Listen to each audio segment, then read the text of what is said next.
Mahigit 100 milyong pisong kinita mula sa pagsubasta sa mga sasakyan ng mga diskaya, isinalin sa Bureau of Treasury.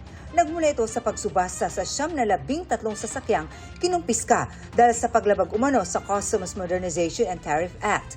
Kabilang dyan ang Rolls-Royce Cullinan na naisubasta sa halagang mahigit 29 milyong piso.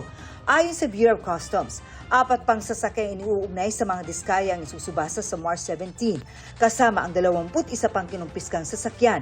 Anila, posibleng makalikom dito ng 700 milyong piso. 16 na milyong piso dito mula sa sasakyan ng mga diskaya.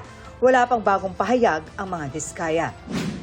Senador Jingo Estrada, hiniling sa Sandigan Bayan na payagan siyang bumiyahe abroad sa kanyang misyon sa Sandigan Bayan 5th Division.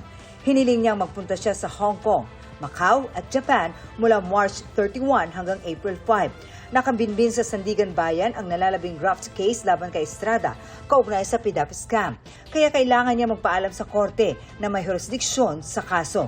Bukod dyan, may precautionary hold departure order ang Manila RTC Branch 52 laban kay Estrada. Kaugnay naman sa reklamong plunder dahil sa kontrobersya sa flood control projects.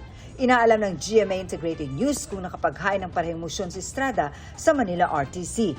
Ayon naman kay DOJ spokesman Polo Martinez, court order ang PHDO, kaya ang korte nag-issue nito ang may kapangyarihang bawiin ang utos. Tututulan daw ng DOJ ang anumang motion para bawiin ang PHDO. Naninindigan ang DOJ na flight risk ang senador at di dapat payagang umalis ng bansa.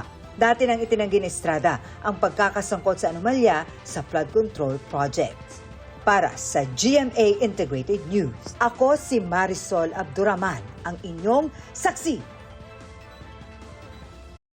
Mga kapuso, maging una sa saksi. Mag-subscribe sa GMA Integrated News sa YouTube para sa iba't ibang balita.